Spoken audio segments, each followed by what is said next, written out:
Graça e paz, irmãos. Um bom dia a todos. Feliz demais de estar aqui com vocês nessa manhã. Quero frisar que eu faltei em apenas uma reunião esse ano, tá? Porque teve a apresentação do meu filho, do Dia das Mães, viu? O pastor Durvanir, ele, no começo do ano, ele montando a agenda, falou comigo: eu quero que você pregue em um dos dias em que nós falaremos sobre vocação. E eu fiquei muito feliz pelo convite do pastor.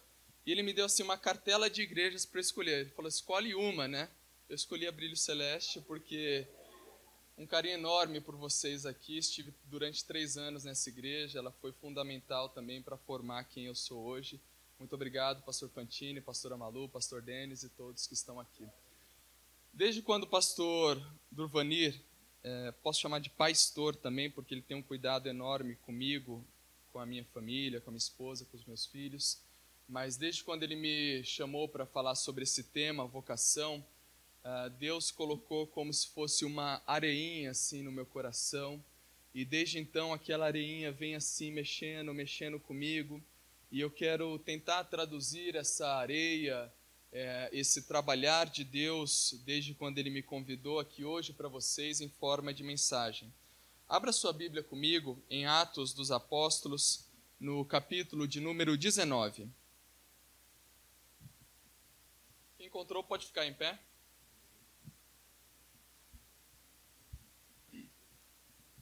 Atos dos Apóstolos, capítulo 19, nós vamos ler a partir do versículo 1. Diz assim: enquanto Apolo estava em Corinto, Paulo, atravessando as regiões altas, chegou a Éfeso. Ali encontrou alguns discípulos e lhes perguntou: vocês receberam o Espírito Santo quando creram? Eles responderam: não, nós nem sequer ouvimos sobre um Espírito Santo. Então, que batismo vocês receberam? Perguntou Paulo. O batismo de João, responderam eles. Disse Paulo: o batismo de João foi um batismo de arrependimento. Ele dizia ao povo que cresce naquele que viria depois dele, isso é, em Jesus.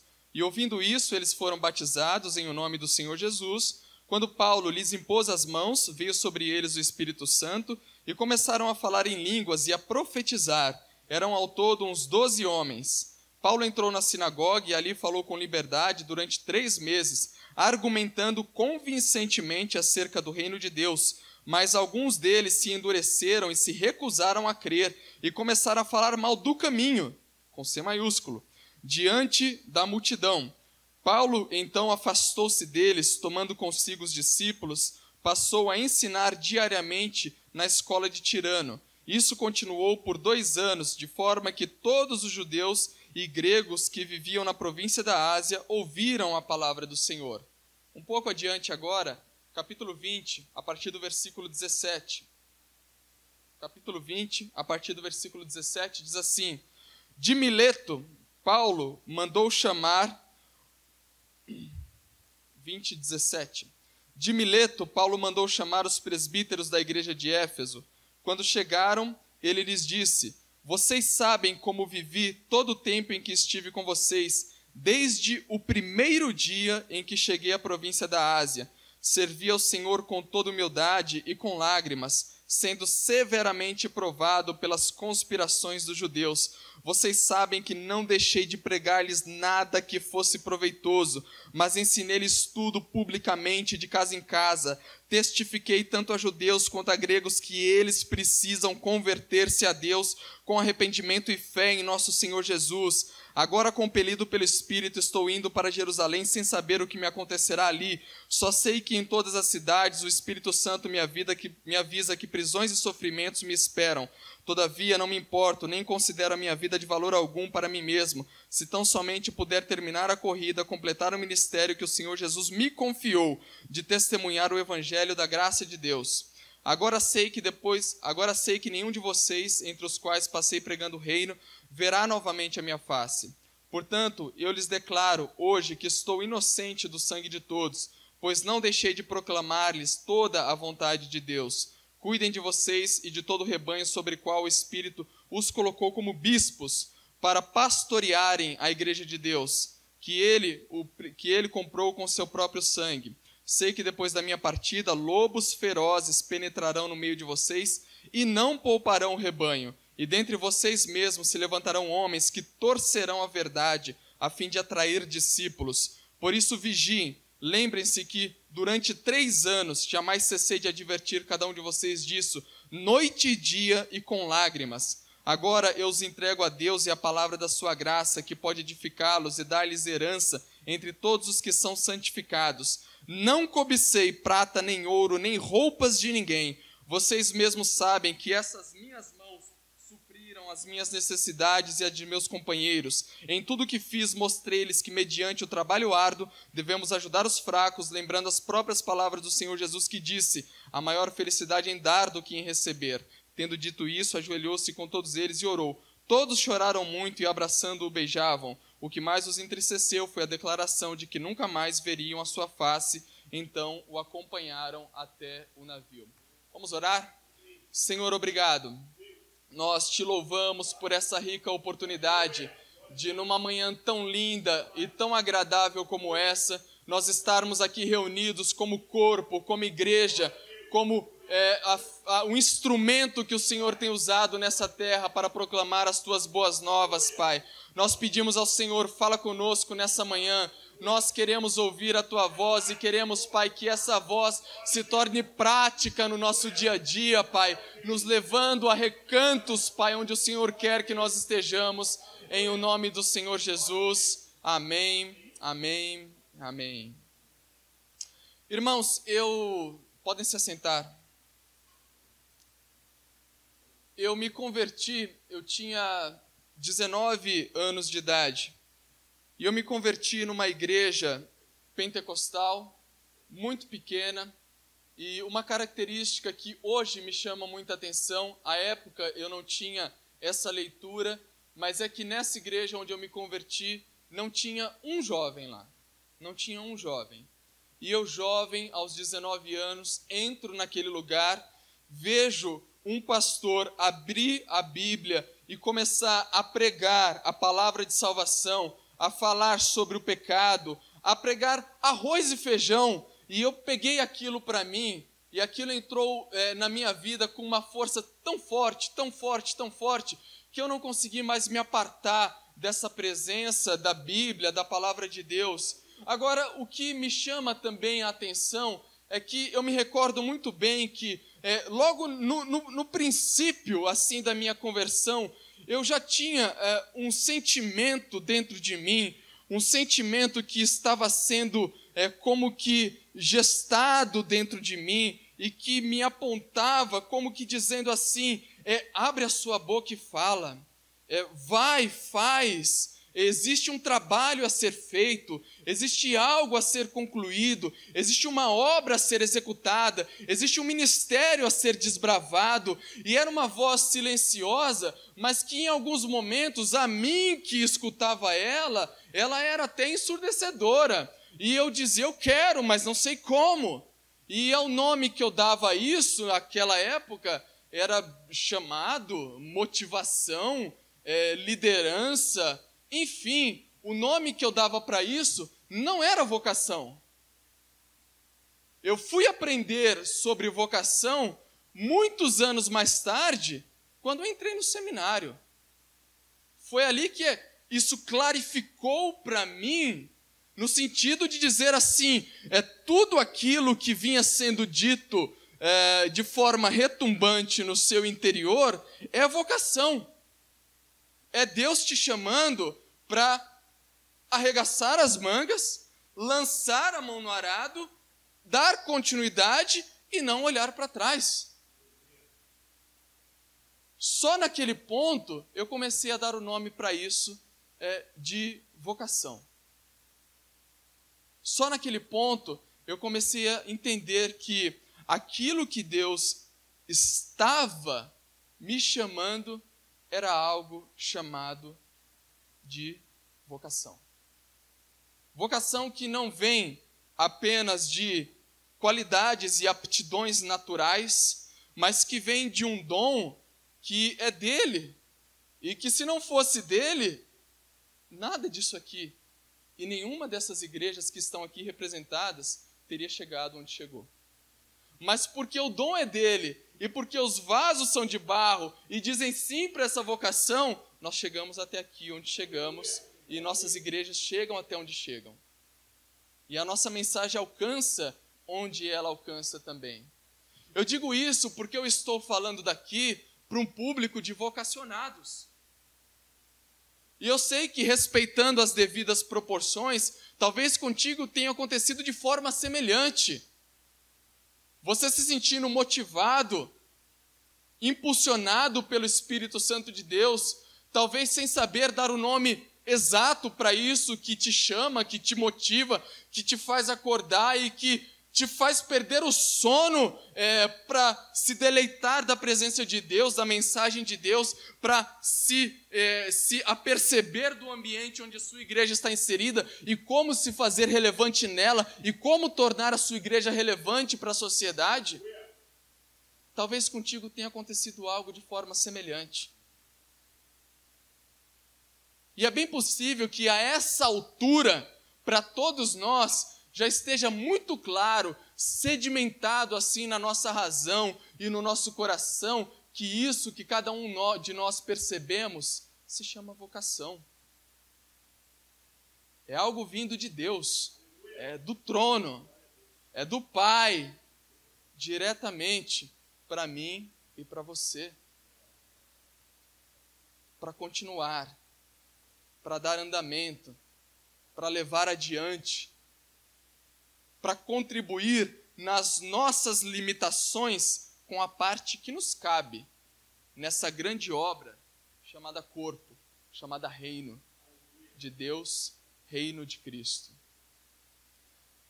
Agora a pergunta que nós fazemos é a seguinte: uma vez que nós já temos o entendimento de que isso que nos move se chama vocação, o que nós estamos fazendo e o que vamos fazer com essa vocação, santa vocação, confiada por Deus a mim e a você? Nós que aqui estamos, que já não estamos lá no princípio da vocação, mas estamos no curso da nossa vocação, ela está acontecendo hoje para todos nós. O que nós vamos fazer com essa vocação que Deus tem nos confiado? E é exatamente por isso que eu escolhi esses dois trechos bíblicos para nós podermos aqui nos alimentar nessa manhã. Porque quando nós estamos lendo aqui o apóstolo Paulo, ele está no mesmo local que nós estamos.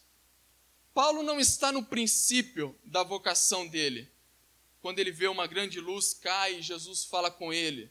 Não. Paulo já está aqui no curso da sua vocação. Ele já está caminhando na sua vocação, e nesse trecho em específico que nós lemos, ele já está na sua terceira viagem missionária. Chegando agora à região de Éfeso,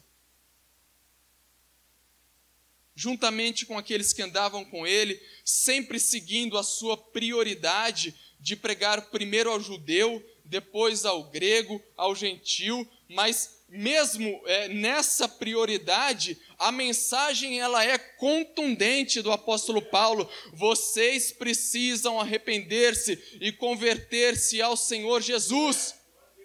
Isso é arroz e feijão.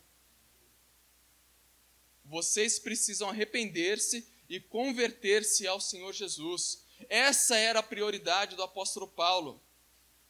Judeus, gregos, gentios, mas a mensagem sempre muito forte, vinda a qualquer público que estava cedendo a ele os seus ouvidos. Sempre muito forte. O apóstolo Paulo já está aqui no caminho, ele está ativo no seu ministério. O apóstolo Paulo está ativo na sua vocação. Ele não está em repouso, ele não está aposentado, ele não está morto, ele está ativo, vivo. O apóstolo Paulo está vibrante. Amém? Ele está vibrante na sua vocação. vibrante naquilo que Deus tinha a executar na vida dele e através da vida dele. Ele está vibrante com isso. Ele fica nessa região de Éfeso por aproximadamente 3 anos. E esses 2 trechos que nós lemos, eles relatam o início e o fim do apóstolo Paulo em Éfeso. A sua chegada e a sua despedida do apóstolo Paulo em Éfeso, na sua 3ª viagem missionária. E eu penso que, entendendo que Paulo está no curso da sua vocação, enquanto ela está acontecendo, e entendendo que nós que aqui estamos, também estamos no curso da nossa vocação, enquanto nós a estamos executando pela misericórdia de Deus, eu consigo identificar nesse trecho que nós lemos 3 desafios que o apóstolo Paulo nos apresenta para aqueles que estão no curso da sua vocação. Enquanto a sua vocação está acontecendo, são desafios que chegaram para mim enquanto eu refletia nisso tudo. Os primeiros ouvidos são os meus e eles chegam a nós aqui hoje. E eu penso que o primeiro desafio que o apóstolo Paulo ele nos apresenta é o desafio de não esperar condições ideais. Não esperar condições ideais. Capítulo 19, versículo 2, diz assim: E lhes perguntou: Vocês receberam o Espírito Santo quando creram? Eles lhe responderam: Não, nem sequer ouvimos dizer que existe um Espírito Santo. Capítulo 19 ainda, versículos 8 e 9, diz assim: Paulo entrou na sinagoga, ali falou com liberdade durante 3 meses, argumentando convincentemente acerca do reino de Deus. Mas alguns deles endureceram e se recusaram a crer e começaram a falar mal do caminho diante da multidão. Paulo então afastou-se deles, tomando consigo os discípulos, e passou a ensinar-lhes diariamente na escola de Tirano, e depois de casa em casa, e depois publicamente. Capítulo 20, versículos 33 e 34, está registrado assim: Vocês mesmos sabem que estas minhas mãos supriram as minhas necessidades e a de meus companheiros. Em tudo que fiz eu mostrei a vocês que mediante o trabalho árduo nós devemos ajudar os fracos, lembrando as palavras do Senhor Jesus que disse que há maior felicidade em dar do que em receber. Não esperar condições ideais. Não esperar condições ideais. Sabe, o ideal, o mundo ideal, o cenário ideal seria Paulo aportar em Éfeso e encontrar ali um time preparado com quem ele trabalhasse. Pessoas formadas teologicamente, experimentadas no ministério, eloquentes na sua forma de falar, convincentes na sua argumentação. O ideal seria ele ter chegado ali e ter tido ministérios funcionando, escalas de banda de louvor, pessoas com uma equipe enorme para poderem auxiliá-lo. Isso seria o cenário ideal. Mas não foi isso que aconteceu. Quando ele chega, ele encontra um grupo de discípulos e ao perguntar para eles sobre o Espírito Santo, eles falam: não, a gente nem sabe. O que é? É de comer? E foi com esse grupo que ele começa a trabalhar. O cenário ideal seria um time perfeito, mas não existe time perfeito. Ele trabalhou com as peças que ele tinha. E esses que sequer sabiam da existência do Espírito Santo foram os que depois de 3 anos ficaram responsáveis pela igreja de Éfeso. O ideal, cenário ideal, seria ele ter chegado, aportado em Éfeso, e já ter um Uber esperando ele, para levar ele para um auditório, onde ele pudesse pregar com projeção, com ar-condicionado, com cadeiras confortáveis. O ideal seria isso. O ideal seria ele chegar num lugar onde tivesse salas de aula para todas as faixas etárias. O ideal seria ele chegar num lugar onde tivesse uma recepção com um cafezinho. Mas não é isso que ele encontra. Quando ele chega, permitem ele pregar por um breve período de tempo na sinagoga, e logo ele é enxotado de lá, e não podendo pregar lá, ele vai para a escola de Tirano e começa a pregar lá, e os estudiosos nos dão informações de que ele pregava lá das 10 da manhã às 16 horas da tarde, ensinando. E não sendo mais possível ficar na escola de Tirano, ele vai pregar de casa em casa. E quando não dava mais para pregar de casa em casa, ele foi para a rua, foi pregar publicamente, foi para Giovanni Breda. O ideal seria ele ter um lugar perfeito para ele, mas não existe lugar perfeito. Não existe lugar perfeito. O ideal seria que quando o apóstolo Paulo, ele aportou em Éfeso, a igreja de Éfeso se reunisse com ele e falasse assim: Paulo, o ideal, nós temos para você, nesse período que você vai ficar aqui, um salário pastoral digno para você. Digno para você e para os seus. O ideal seria ele ter benefícios. O ideal seria a igreja de Éfeso fazer um plano previdenciário para o pastor Paulo. Isso seria o ideal, para ele poder trabalhar tranquilamente no ministério. Mas não foi isso que aconteceu. Paulo diz que essas minhas mãos trabalharam para suprir as minhas necessidades e a de meus companheiros. E vocês sabem que em todo o tempo que estou com vocês, não cobicei nada, nem prata, nem ouro, nem roupas de ninguém. O ideal seria ele ser bem suprido, mas ele teve que arregaçar as mangas e trabalhar para sustentar o seu próprio ministério. E com isso nós aprendemos uma lição com o apóstolo Paulo que é formidável. Pelas igrejas que o apóstolo Paulo passava, aquelas que tinham condição de sustentá-lo, ele recebia e trabalhava muito bem. Aquelas que não tinham condições de sustentá-lo, ele arregaçava as mãos, trabalhava, porque ele não esperava condições ideais. Não esperava condições ideais. Ia e fazia. Se Paulo, irmãos, ficasse esperando condições ideais, ele teria ficado paralisado e muito provavelmente o evangelho não teria se espalhado por todo o Ocidente como foi.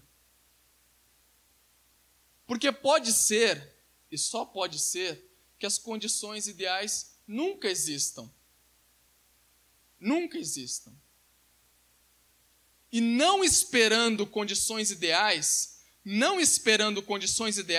o apóstolo Paulo esteve desde o primeiro dia envolvido com gente, envolvido com pessoas, pregando o evangelho, impondo a mão sobre os enfermos, expelindo demônios. Desde o primeiro dia ele esteve envolvido com aquela sociedade, não esperando condições ideais. Ele viu Deus suprindo todas as suas necessidades, não lhe faltou nada. Não esperando condições ideais, ele formou um grupo de discípulos. Ele formou aquele grupo de discípulos que sequer sabia os princípios rudimentares sobre Deus e agora estavam ali responsáveis por aquela igreja.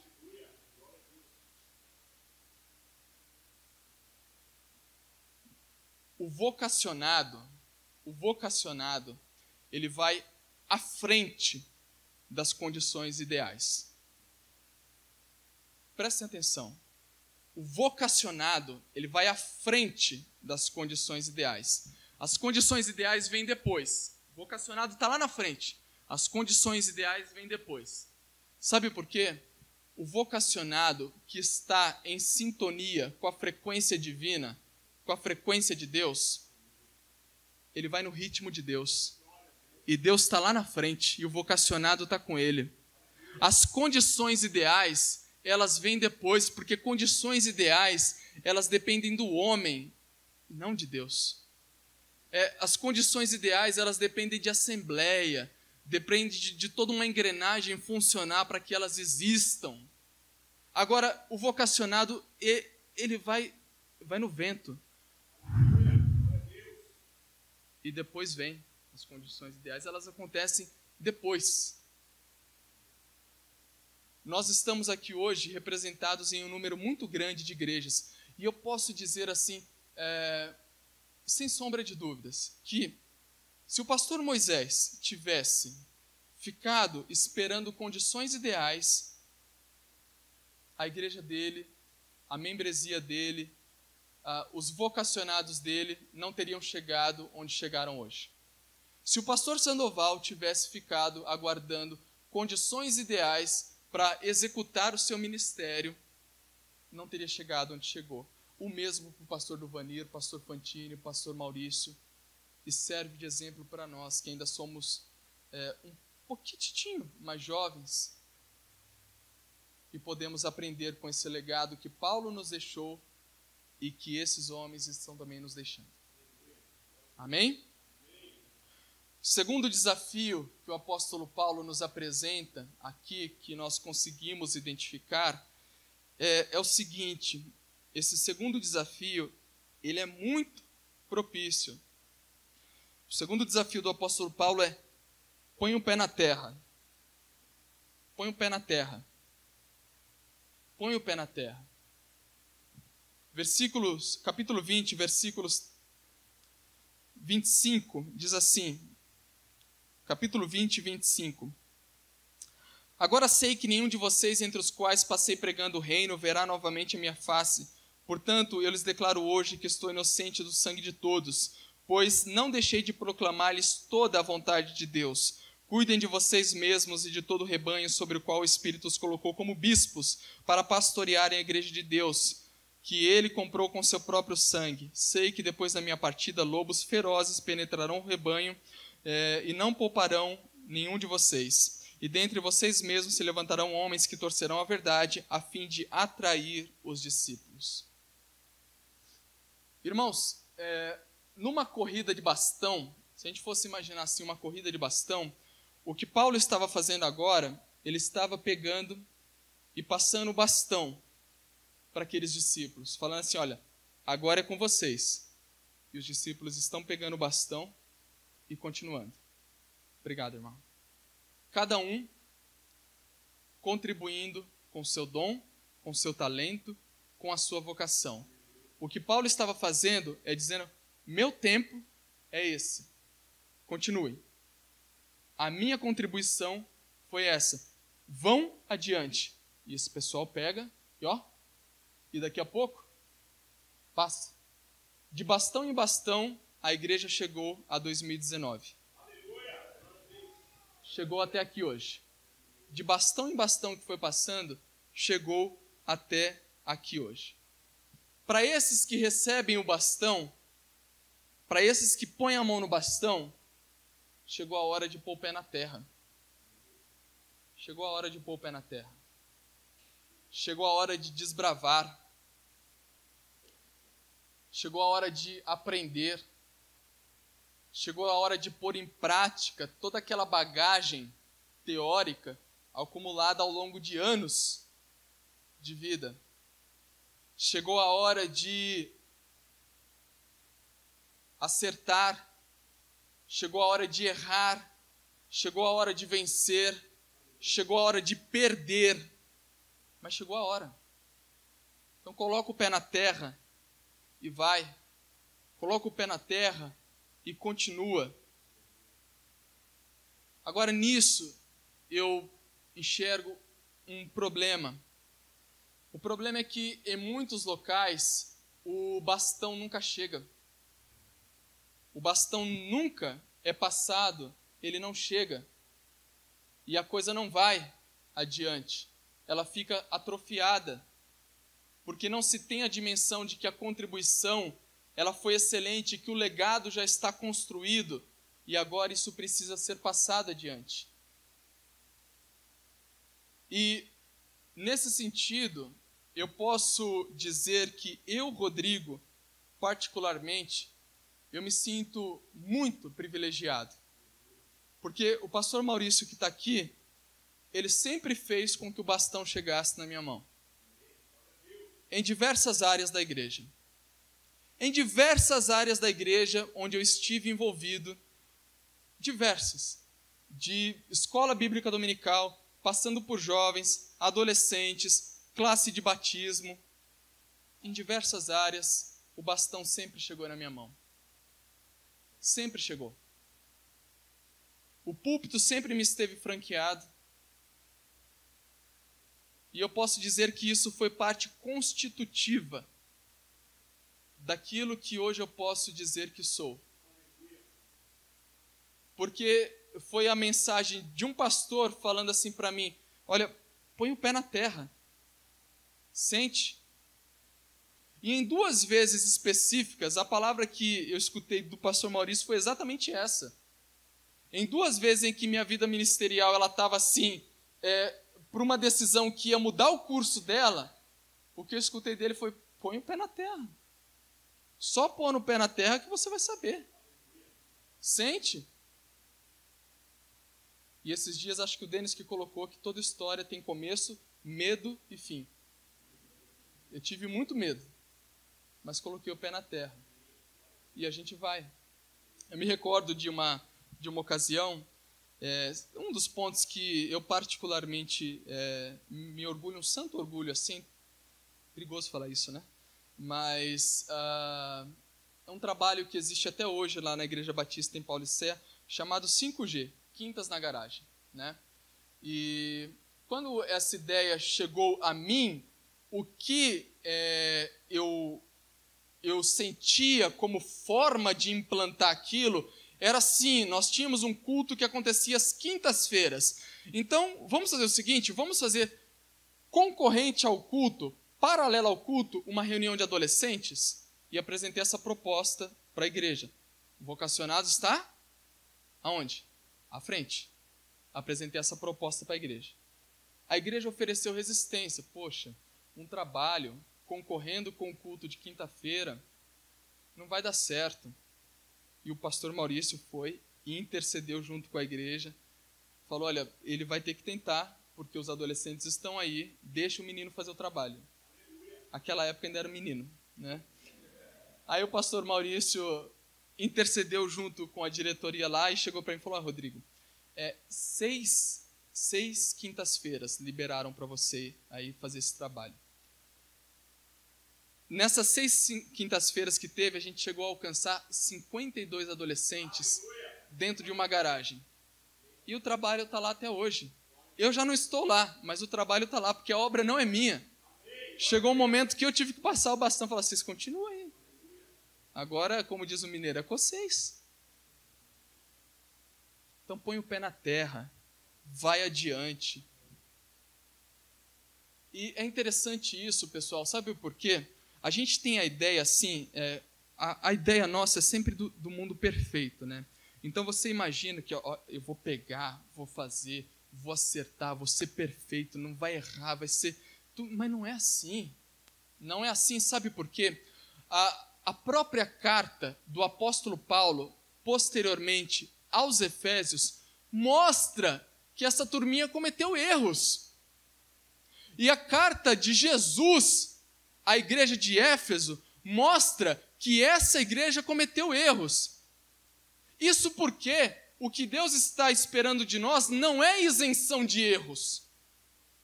É um coração disposto em dizer: eis-me aqui, eu quero, capacita-me, vou fazer, nas minhas limitações, sendo capacitado por Deus, vamos adiante, vamos desbravar, vamos pôr o pé na terra, vamos fazer acontecer naquilo que nos cabe.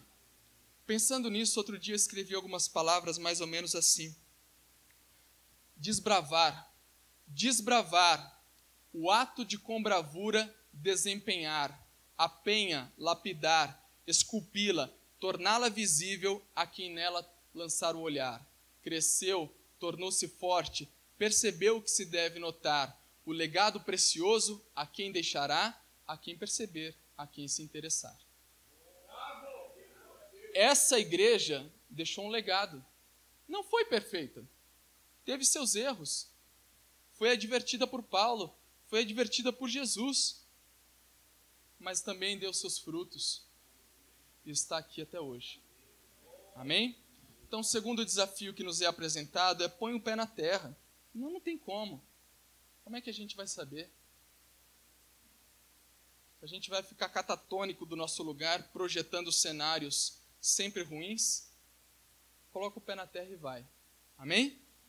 Terceiro e último desafio que nós encontramos aqui, transmitido pelo apóstolo Paulo.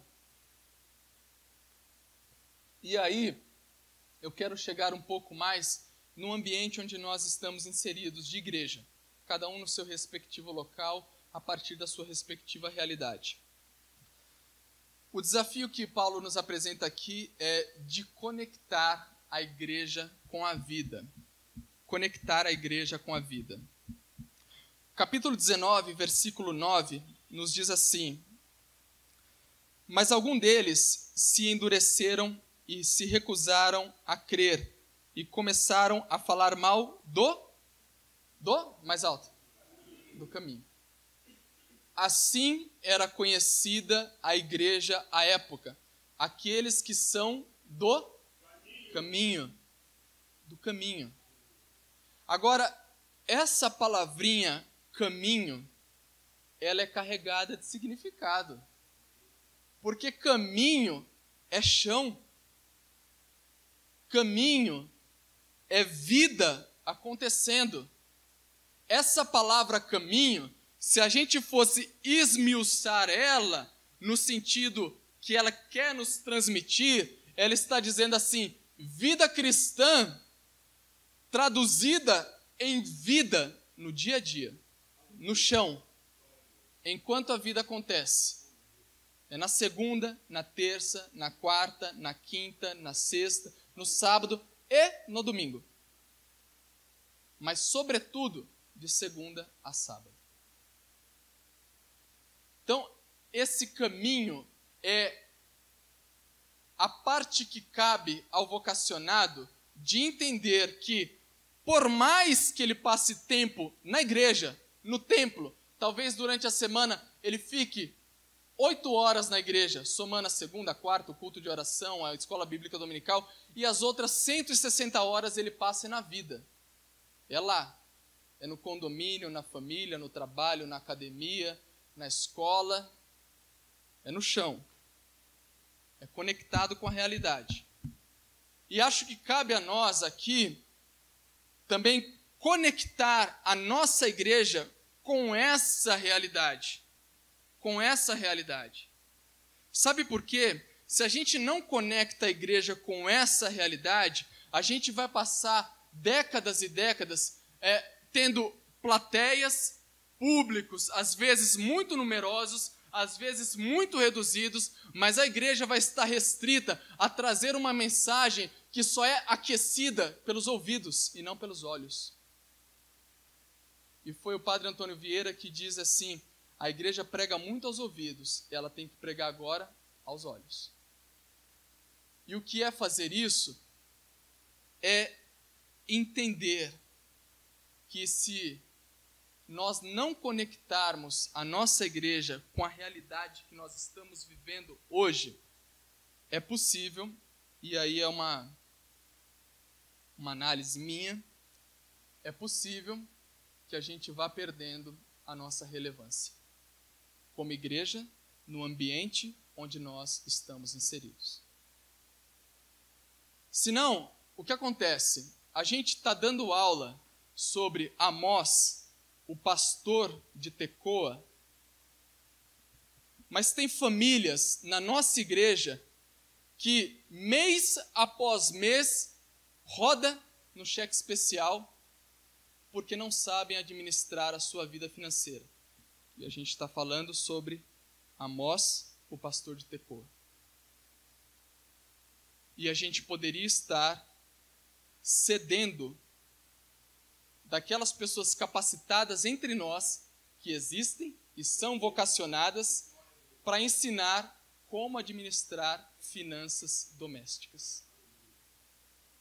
Senão, sabe o que está acontecendo? A gente está aqui preocupado apenas, eu não estou dizendo que não é importante, mas a gente está preocupado apenas com o ensino bíblico e os nossos pré-adolescentes, adolescentes e jovens estão literalmente fritando o cérebro no celular.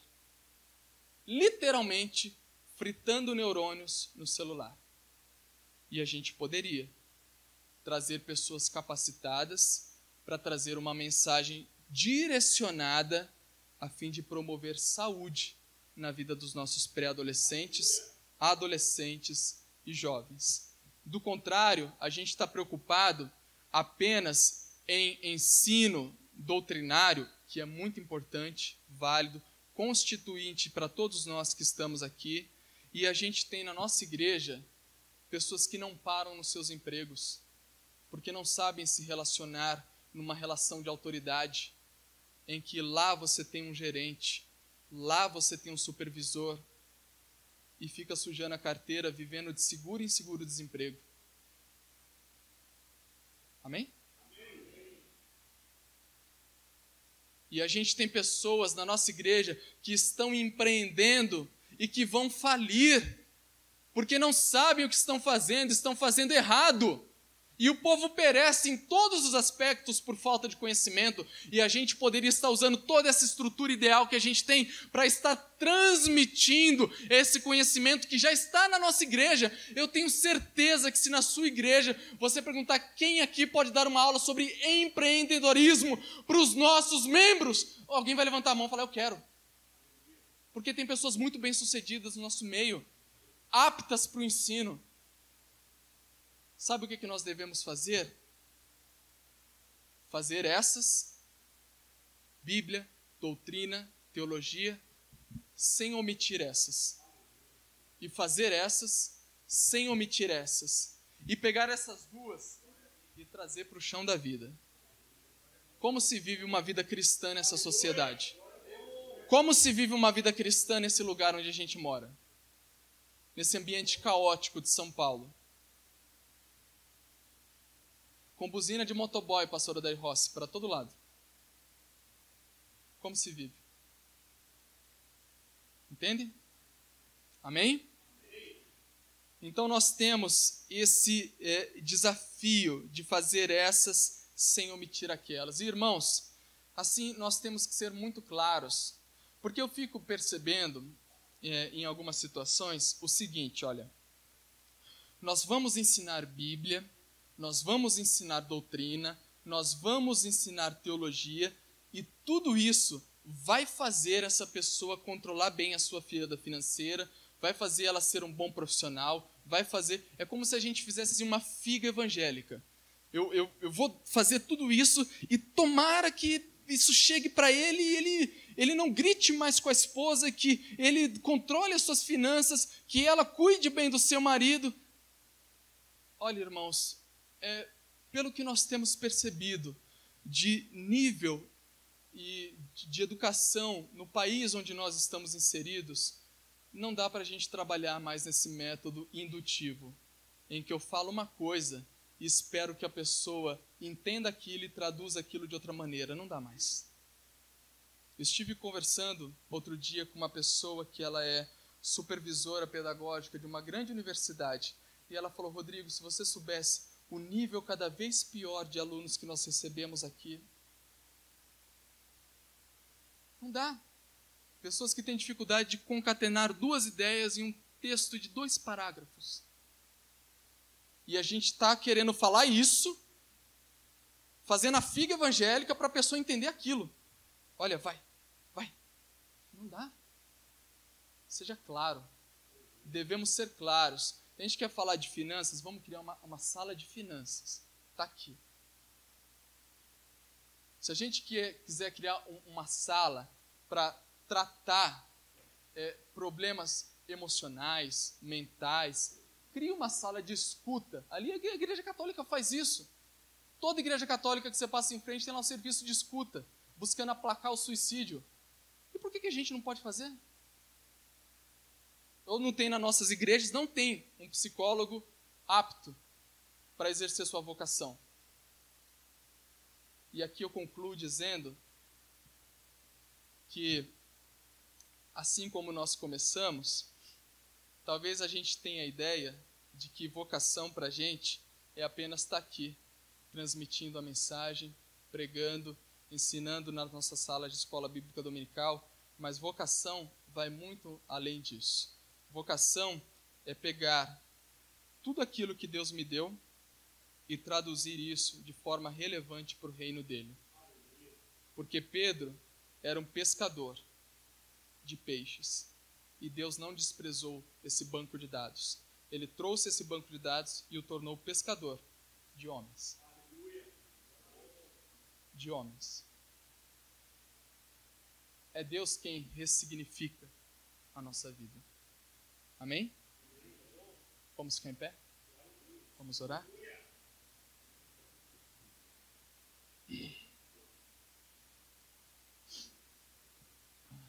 É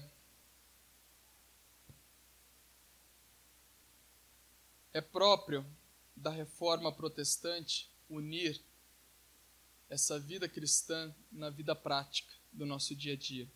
A Igreja Católica ela é clerical, monástica, separada. A nossa igreja está embrenhada no ambiente que a gente tem vivido.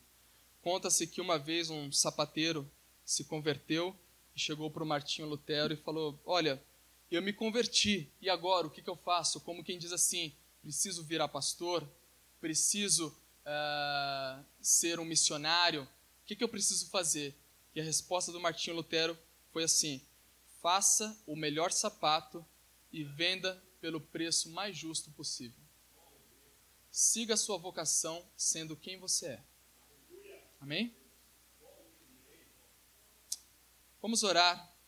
Nós vimos aqui 3 desafios.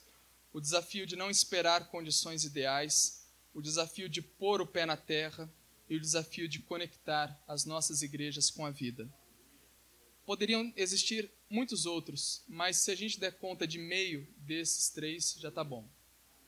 Tá? Vamos orar?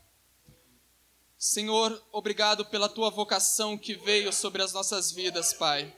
Não fomos nós que escolhemos, mas o Senhor nos escolheu a nós, Pai. E nós queremos dizer, Pai, a cada dia, eis-nos aqui, Pai. Nós precisamos, Pai, saber que o Senhor tem estado conosco, Pai, e entender que não é pela força do nosso braço, não é pela força da nossa capacidade, não é pela força, Pai, do nosso muito querer, mas é pelo Teu querer, é pelo Teu realizar, é pelo Teu operar, é pelo Senhor atuando em cada um de nós, Pai. Ah, Senhor, nos dê a graça, Pai, nos dê a graça de conseguir, Pai, desbravar o que for necessário, não esperar condições ideais, Pai, e conectar as nossas igrejas, Pai, com a realidade que nós temos vivido hoje, Pai, porque nós precisamos ser relevantes hoje, Senhor, no ambiente que nós temos vivido, Deus. Nós te louvamos, Pai. Obrigado por este grupo de vocacionado que se reúne aqui.